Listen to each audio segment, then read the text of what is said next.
പറയുന്നത് ഞാൻ സമ്മതിക്കുന്നു. പക്ഷേ ഒരു ബലാത്സംഗ കേസെന്ന നിലയിൽ അത് കോടതിയിൽ എത്തുമ്പോൾ വാദപ്രതിവാദങ്ങൾക്ക് മറുപടി പറയാൻ മേനയെ കൊണ്ട് സാധിക്കില്ല. സാധിക്കും മേഡം. മേനകെ, 4 ചുവരുകൾക്കുള്ളിൽ നടന്നൊരു സംഭവം 4 കോടി ജനങ്ങളെ അറിയിക്കണോ? 4 പേര് അറിയണം മേഡം. കിടപ്പുമുറിയിൽ ഒരു പെണ്ണിന്റെ വസ്ത്രം വലിച്ചു കീറി അവളുടെ നഗ്നത ഒരുവൻ കാണേണ്ടി വരുമ്പോൾ കോടതിയിൽ അത് വലിച്ചു കീറാതെ തന്നെ പലരും കാണേണ്ടി വരും. മേഡത്തിന്റെ ബന്ധുവിനെ രക്ഷിക്കാനല്ലേ എന്നെ നിരുത്സാഹപ്പെടുത്തുന്നത്? നോ, ഞാൻ തൊഴിലെന്ന് വരുമ്പോൾ സ്വന്തം ബന്ധങ്ങൾക്ക് അതീതയാണ്. അത് മനസ്സിലാക്കിയത് കൊണ്ടാണ് ഞാൻ മേഡത്തിനെ കാണാൻ വന്നത്. നിങ്ങളുടെ വിശ്വാസത്തിന് നന്ദി. ഞാൻ ഈ കേസ് ഏറ്റെടുക്കുന്നു. വിമലെ, നീ ആ പെണ്ണിന്റെ കേസ് സ്വീകരിക്കാൻ പാടില്ലായിരുന്നു. ആ പെണ്ണിന്റെ കഥകൾ കേട്ടാൽ അത് കളവാണെന്ന് തോന്നില്ല അങ്കിൾ. പഠിച്ച കള്ളികൾ അങ്ങനെയൊക്കെ അഭിനയിക്കും. അഭിനയമല്ല, സത്യമെന്ന് തോന്നിയത് കൊണ്ടാണ് ഞാൻ ഈ കേസ് ഏറ്റെടുത്തത്. അവൾക്ക് ശരിയെന്ന് തോന്നി ഏറ്റെടുത്തു, അത്ര തന്നെ. ലോകം അപ്പാടെ നന്നാക്കാൻ നമ്മളെ കൊണ്ടാവോ ചേട്ടത്തി? വേണ്ടപ്പെട്ടവർക്കെതിരെ നിൽക്കരുതെന്ന ഞാൻ പറയുന്നത്. വേണ്ടപ്പെട്ടവർ കുറ്റം ചെയ്താൽ അനിയൻ വെറുതെ ഇരിക്കുമോ?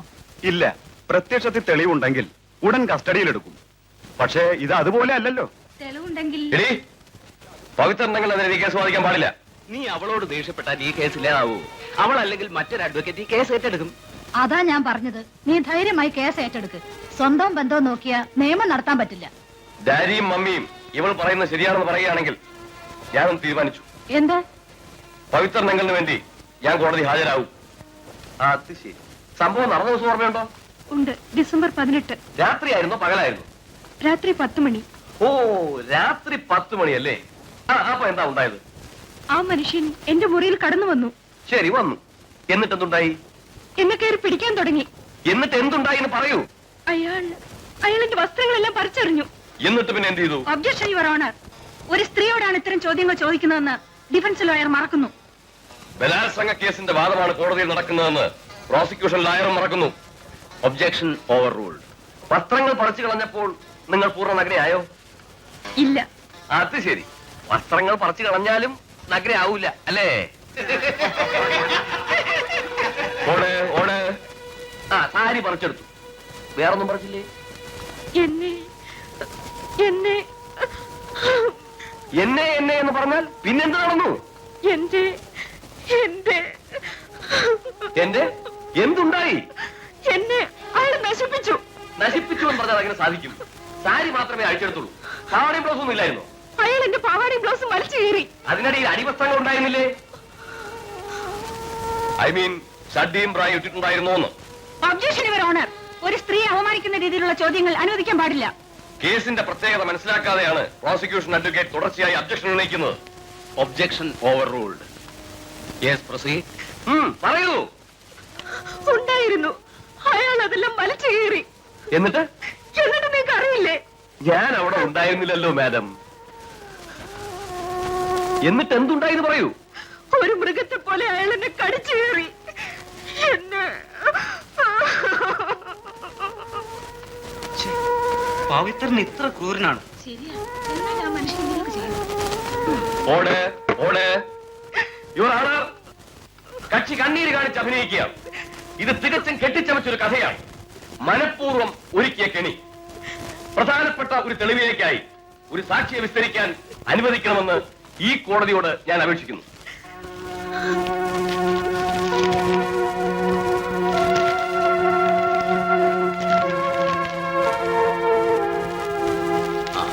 അനുവദിച്ചിരിക്കുന്നു. Thank you your honour. Velayudhan Velayudhan Velayudhan. ഞാൻ പറയുന്നതെല്ലാം സത്യമാണ്. ഞാൻ പറയുന്നതെല്ലാം സത്യമാണ്. സത്യമല്ലാതെ വേറൊന്നും പറയില്ല. സത്യമല്ലാതെ വേറൊന്നും പറയില്ല.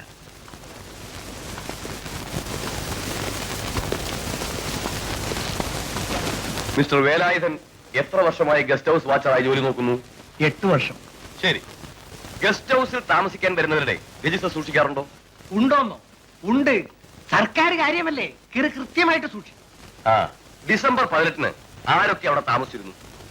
PWD engineer Srinivasan sir, Pavithran sir, പിന്നെ തല MLA. പവിത്ര സാർ അവിടെ പോന്നു? 18-ാം തീയതി ഉച്ചയ്ക്ക് വന്നു. 20-ാം തീയതി കാലത്ത് പോയി. യുവർ ഓണർ, സംഭവം നടന്നത് ഡിസംബർ 18-ാം തീയതി രാത്രി 10 മണി. പരാതിക്കാരി അവരെ ബലാത്സംഗം ചെയ്തു എന്ന് പറയുന്ന നേരം മിസ്റ്റർ പവിത്രൻ MLA മൊത്ത് ഗസ്റ്റ് ഹൗസിലായിരുന്നു എന്നതിന് തെളിവ് ഇതായി രജിസ്റ്റർ.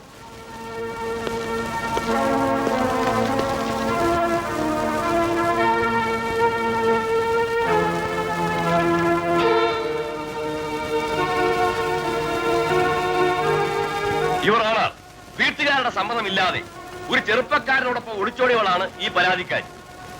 ദാരിദ്ര്യത്തിന്റെ ഉച്ചകോടിയിൽ ഇവരെ സഹായിച്ചു എന്നൊരു തെറ്റേ മിസ്റ്റർ പവിത്രൻ ചെയ്തിട്ടുള്ളൂ.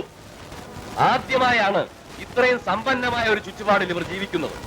സുന്ദരനും പണക്കാരനുമായ പവിത്രനെ വലയിലാക്കാൻ വേണ്ടി മനഃപൂർവ്വമാണ് ഇവർ ഈ കഥ കെട്ടിച്ചമച്ചത്. യുവർ ഓണർ, മിസ്റ്റർ പവിത്രൻ അന്ന് വീട്ടിലേ ഉണ്ടായിരുന്നില്ല. പരാതിക്കാരിയും അവരുടെ ഭർത്താവും ചേർന്ന് ജനസമ്മതനും പൊതുകാര്യ പ്രശസ്തനുമായ ഒരു മാന്യ വ്യക്തിയെ തേജോവധം ചെയ്യാൻ ശ്രമിക്കുകയാണ് ഇവിടെ. പ്രോസിക്യൂഷൻ അഡ്വക്കേറ്റിന് സാക്ഷിയെ വിസ്തരിക്കണമെങ്കിലാവാം. No your owner.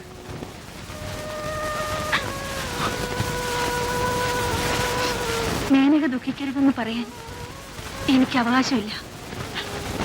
അതേ മേനക,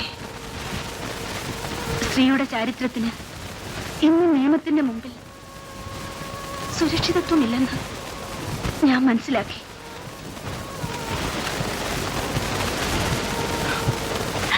സോറി, ഞാൻ മറന്നേ.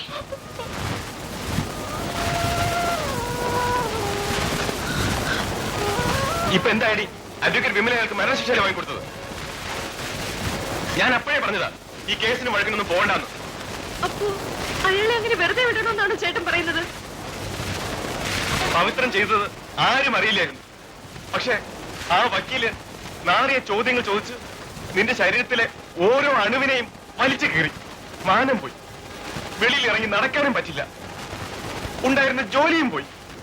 ചന്ദ്രേട്ടന് വലുത് ജോലിയായിരുന്നല്ലേ, എന്റെ ചാരിത്രമല്ല എന്നല്ല ഞാൻ പറഞ്ഞത്. ഉണ്ടായിരുന്ന ജീവിതമാർഗം നഷ്ടപ്പെട്ടു. ഒരു നേരത്തെ വിശപ്പടക്കണമെങ്കിൽ എന്ത് ചെയ്യും? ഒന്നുകിൽ നീ എന്നെ തിന്നണം, അല്ലെങ്കിൽ ഞാൻ നിന്നെ തിന്നണം. ചേട്ടാ, ചേട്ടൻ ഏതൊരു ശപിക്കപ്പെട്ട നിമിഷത്തിലാണ് നിന്നെ കണ്ടുമുട്ടിയത്.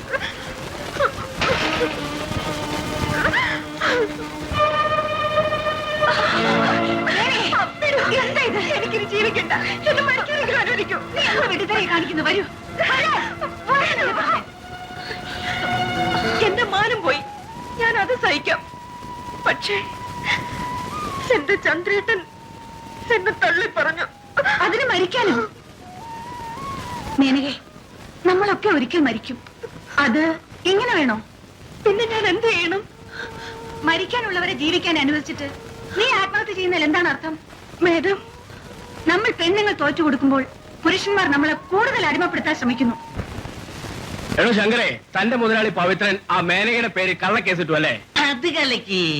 കള്ളക്കേസാണോ കൊള്ളക്കേസാണോ എന്ന് നാളെ നമുക്ക് കോടതിയിൽ വെച്ച് കാണാം. എന്റെ കക്ഷി നിങ്ങളുടെ വീട്ടിൽ വന്നു എന്ന് പറയുന്നു. എന്നാണത്? ഫെബ്രുവരി 28-ാം തീയതി രാത്രി 10 മണിക്ക്. രാത്രി ഒറ്റയ്ക്ക് അപരിചിതയായ ഒരു പെണ്ണ് വീട്ടിൽ കയറി വന്നപ്പോൾ നിങ്ങൾ എന്തിനവരെ സ്വാഗതം ചെയ്തു? മേനകയും ഭർത്താവും ഹോട്ടലിൽ കൊടുക്കാൻ പണമില്ലാതെ വിഷമിച്ച ഒരവസരത്തിൽ ഞാൻ അവരെ വീട്ടിലേക്ക് വിളിച്ചുകൊണ്ടുവന്നു. ഓഹോ, ഹോട്ടലിൽ പണം കൊടുക്കാൻ വിഷമിക്കുന്നവരെയൊക്കെ നിങ്ങൾ സഹായിക്കും അല്ലേ? ചിലപ്പോൾ. ആട്ടെ, ഇപ്പോഴും മേനക ഭർത്താവുമത്താണോ വന്നത്? അല്ല, ഒറ്റയ്ക്ക്. ഒറ്റയ്ക്കൊരു പെണ്ണ് വീട്ടിൽ കയറി വന്നാലും അതും രാത്രി സമയങ്ങളിൽ നിങ്ങൾ സഹായിക്കും അല്ലേ? ശരി, മേനക വീട്ടിൽ കയറി വന്നു, നിങ്ങൾ അവളെ സഹായിച്ചു. എന്നിട്ട് എന്നോട് ക്ഷമ ചോദിച്ചു. എന്തിന്? അന്നത്തെ ബലാത്സംഗ കേസിൽ എന്നെ കുടുക്കിയതിന് ക്ഷമ ചോദിച്ചു. നിങ്ങൾ ക്ഷമിച്ചോ? ഉവ്വ്. ക്ഷമിച്ചതിന് ശേഷവും നിങ്ങൾക്ക് അവളെ പറഞ്ഞയക്കാൻ തോന്നിയില്ല. പറയൂ. പുറത്ത് നല്ല കാറ്റും മഴയും ഉണ്ടായിരുന്നതിനാൽ മേനയ്ക്ക് തിരിച്ചു പോകാൻ ബുദ്ധിമുട്ടാണെന്ന് പറഞ്ഞു. ഉടനെ നിങ്ങൾ അവളെ നിങ്ങളുടെ ബെഡ്റൂമിൽ കിടക്കാൻ അനുവദിച്ചു? ഇല്ല, അവൾക്ക് മറ്റൊരു റൂമാണ് കൊടുത്തത്. ആ, എന്നിട്ട്? രാത്രി കുറെ കഴിഞ്ഞപ്പോൾ മേനക ഞാൻ കിടക്കുന്ന മുറിയിലേക്ക് വന്നു. വന്നിട്ട് എന്റെ എന്റെ എന്താണെന്ന് പറയൂ മിസ്റ്റർ പൗത്രൻ. എന്റെ പുരുഷത്വം വെട്ടിക്കളഞ്ഞു. പുരുഷത്വം എങ്ങനെ വെട്ടിക്കളയും? പുരുഷത്വം എന്നത് ഒരു ഭാവമല്ലേ? എന്റെ പുരുഷത്വത്തിന്റെ അടയാളമായ ശരീരഭാഗം. പുരുഷ ശരീരത്തിലെ എല്ലാ ഭാവങ്ങളും പുരുഷന്റേതാണെന്നേ തോന്നൂ. താങ്കൾ പറഞ്ഞ ശരീരഭാഗം ഏതാണ്? എന്റെ ജനനേന്ദ്രിയം. അയ്യോ, കഷ്ടമായിപ്പോയി. ഓട് ഓട്. അപ്പോൾ നിങ്ങൾ തുണി ഉടുക്കാതെയാണ് കിടന്നിരുന്നത് അല്ലേ? അപ്പൊ തുണി ഉടുത്തിരുന്നു. ആട്ടെ, അതിനകത്ത് സാധാരണ ആണുങ്ങൾ ഉപയോഗിക്കാറുള്ള അടിവസ്ത്രം ഉണ്ടായിരുന്നോ? ഐ മീൻ ഞെട്ടി ഉണ്ടായിരുന്നോ ഇല്ലയോ? ഇല്ല. ഓട് ഓട്. ആ നിലയ്ക്ക് നിങ്ങൾക്കിനി ഏത് സ്ത്രീയോടും ബന്ധപ്പെടാൻ സാധിക്കില്ല അല്ലേ? യുവർ ഓണർ, അപൂർവമായ ഒരു പരാതിയാണ് ഈ പരാതിക്കാരൻ ഉന്നയിക്കുന്നത്. സത്യത്തിൽ ആരുടെയും സഹതാപം പിടിച്ചു പറ്റുന്ന പരാതി. പക്ഷേ മേനക അവിടെ ചെന്നു എന്നതിന് വ്യക്തമായ തെളിവുകളില്ല. ഇവിടെ സാക്ഷി പറഞ്ഞ ശങ്കറും കമലയും പവിത്രന്റെ വീട്ടിൽ നിന്ന് ഇറങ്ങിപ്പോയ മേനക സാരി ഉടുത്തിരുന്നോ ഇല്ലയോ എന്നതിന് വ്യത്യസ്തമായ മൊഴികളാണ് തന്നിട്ടുള്ളത്. അതിലുപരി പവിത്രന്റെ പരാതി തെറ്റാണെന്ന് തെളിയിക്കാൻ മറ്റൊരു സാക്ഷിയെ കൂടി വിസ്തരിക്കാൻ കോടതി അനുമതി തരണം.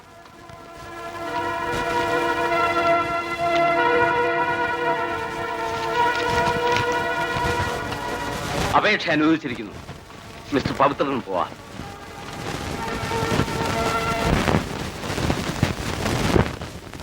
എന്താണ് പേര്? വിശാലാക്ഷി അമ്മ. ജോലി? വനിതാലയം നടത്തുന്ന ലേഡീസ് ഹോസ്റ്റലിലെ വാർഡനാണ് ഞാൻ. മേനക നിങ്ങളുടെ ഹോസ്റ്റലിലാണോ താമസം? അതെ. ഫെബ്രുവരി 28-ാം തീയതി രാത്രി മേനക ഹോസ്റ്റലിൽ ഉണ്ടായിരുന്നോ? ഉണ്ടായിരുന്നു. തീർച്ച? തീർച്ച. മേനക അന്ന് ഹോസ്റ്റലിൽ ഉണ്ടായിരുന്നു എന്ന് എനിക്ക് മാത്രമല്ല, ഹോസ്റ്റലിലുള്ള എല്ലാവർക്കും അറിയാമായിരുന്നു. അന്നേ ദിവസം രാത്രി 10 മണിക്ക് ഞങ്ങൾ എല്ലാവരും TV കണ്ടുകൊണ്ടിരിക്കുകയായിരുന്നു. യുവർ ഓണർ, പരാതിക്കാരൻ കുറ്റം ആരോപിക്കുന്ന എന്റെ കക്ഷി അന്നേ ദിവസം രാത്രിയിൽ അവൾ താമസിക്കുന്ന ഹോസ്റ്റലിൽ ഉണ്ടായിരുന്നു എന്നതിന് വ്യക്തമായ തെളിവുകളുണ്ട്. അതുകൊണ്ട് യുവർ ഓണർ, സംഭവ ദിവസം രാത്രി എന്റെ കക്ഷി അവിടെ ചെന്നു എന്നുള്ളത് മിസ്റ്റർ പവിത്രൻ സ്വപ്നം കണ്ടിരിക്കാനാണ് സാധ്യത. That's all your honour. Mister രാജേഷിന് സാക്ഷ്യം വിസ്തരിക്കാം.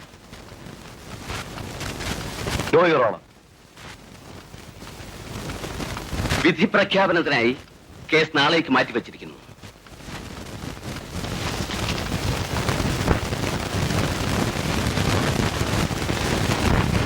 മേനകയാണ് പവിത്രനെ അംഗഭംഗം വരുത്തിയതെന്ന് പ്രോസിക്യൂഷന് അസന്നിഗ്ധമായി തെളിയിക്കാൻ കഴിഞ്ഞിട്ടില്ല.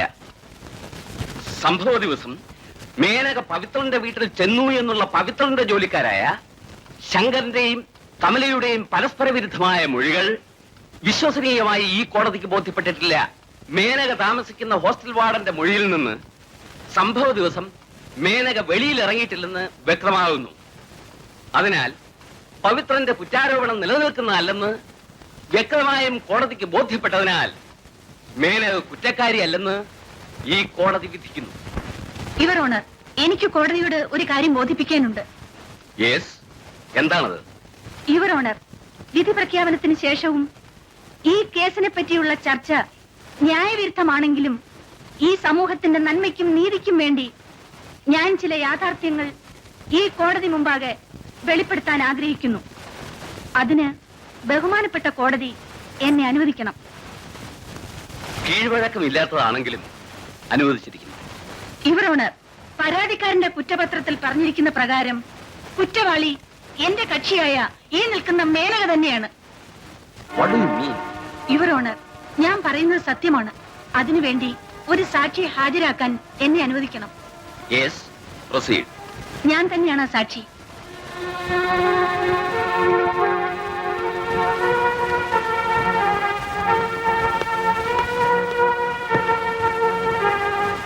ബഹുമാനപ്പെട്ട കോടതി എന്നോട് ക്ഷമിക്കണം. ഈ കോടതി മുമ്പൊരിക്കൽ നിരപരാധിയെന്ന് വിധിച്ച മിസ്റ്റർ പവിത്രൻ തന്നെയാണ് മേനകയെ ബലാത്സംഗം ചെയ്തതും അവളുടെ ജീവിതം തകർത്തതും. സ്ത്രീയെ ഭോഗവസ്തുവായി കാണുന്ന പുരുഷന്മാരുടെ കൂട്ടത്തിൽ അഗ്രഹണ്യനാണ് മിസ്റ്റർ പവിത്രൻ. ബലാത്സംഗം മൂലം ജീവിതം നഷ്ടപ്പെട്ട സ്ത്രീകൾക്കെല്ലാവർക്കും വേണ്ടി ഒരു ചെറിയ പ്രതികാരം അത് മിസ്റ്റർ പവിത്രനോട് നിർവഹിക്കാൻ മേനകയെ തയ്യാറാക്കി.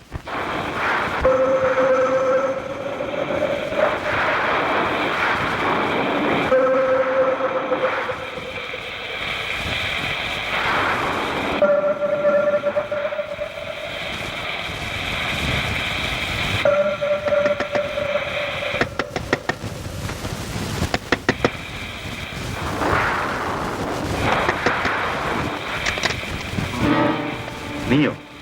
ഞാൻ തന്നെ എന്തിനൂടെ വന്നു? സാറിനോട് ക്ഷമ ചോദിക്കാൻ.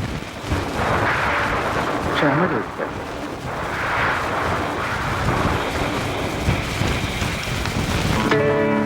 സാറിനെതിരെ ഞാൻ കോടതിയിൽ പോകാൻ പാടില്ലായിരുന്നു.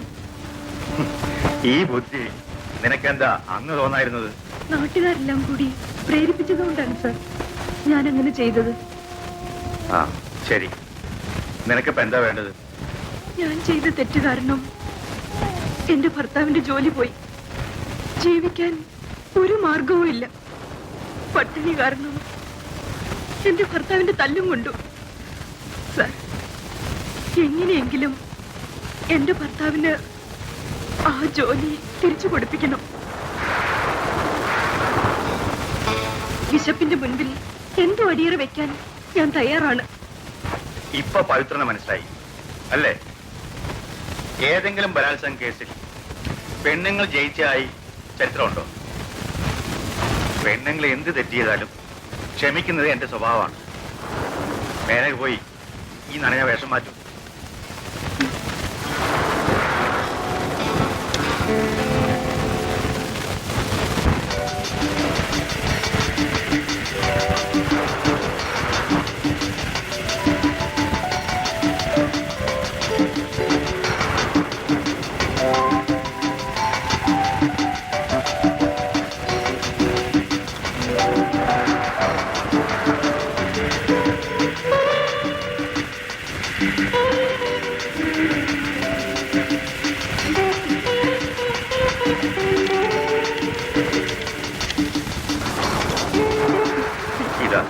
ഇതെടുത്തോളൂ.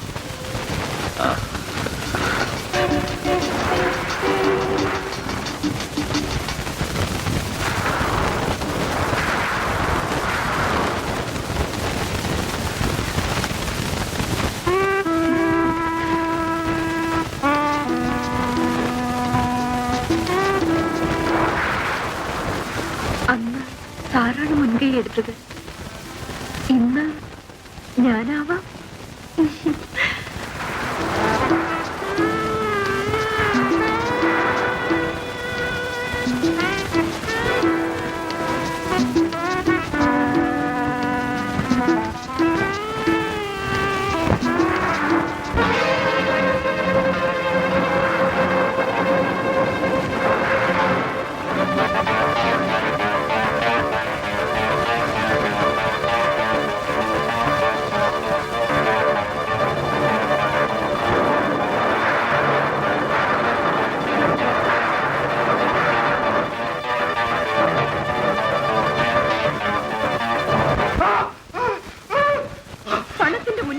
നിനക്കൊക്കെ നിയമത്തെ വിലയ്ക്ക് വാങ്ങാൻ സാധിക്കും. പക്ഷേ ആ നിയമം ഞങ്ങൾ പെണ്ണുങ്ങൾ കയ്യിലെടുത്താൽ ഇതാണ് അനുഭവം.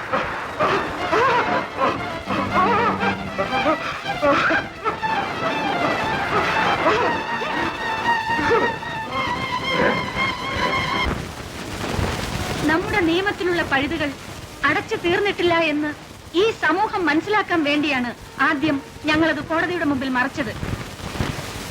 സ്ത്രീ പീഡനത്തിനെതിരായി എന്തെങ്കിലും ചെയ്യാൻ സാധിച്ചു എന്നതിൽ ഞാൻ കൃതാർത്ഥയാണ്. സ്ത്രീകൾക്ക് നിയമത്തിൽ നിന്നും പൂർണ്ണ സുരക്ഷിതത്വം കിട്ടാതെ വന്നാൽ ഇതുപോലെ ഞങ്ങൾ സ്ത്രീകൾ സ്വയം നിയമം കയ്യിലെടുക്കേണ്ടതായി വരും. യുവർ ഓണർ, ഞങ്ങൾ ചെയ്ത കുറ്റത്തിന് കഠിന ശിക്ഷ ഏൽക്കാൻ ഞങ്ങൾ തയ്യാറാണ്.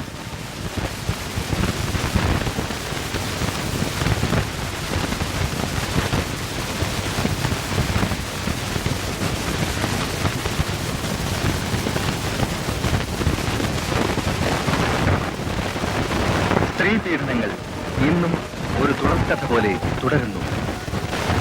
സ്ത്രീധനത്തിന്റെ പേരിൽ, ജാതിയുടെയും മതത്തിന്റെയും പേരിൽ, സമ്പത്തിന്റെയും സ്വാധീന ശക്തിയുടെയും പേരിൽ സ്ത്രീ പീഡിപ്പിക്കപ്പെടുന്നു, ചൂഷണം ചെയ്യപ്പെടുന്നു. ഇത് അവസാനിപ്പിക്കാൻ തന്റേതായ ഒരു വഴി കണ്ടെത്തുകയായിരുന്നു അഡ്വക്കേറ്റ് വിമല. സ്ത്രീക്ക് നിയമത്തിൽ പൂർണ്ണ സുരക്ഷിതത്വം കിട്ടാത്തിടത്തോളം കാലം അഡ്വക്കേറ്റ് വിമലമാർ ഇനിയും രംഗത്ത് വന്നുകൊണ്ടേയിരിക്കും. ഇത് സ്ത്രീയുടെ സ്വാതന്ത്ര്യത്തിനു വേണ്ടിയുള്ള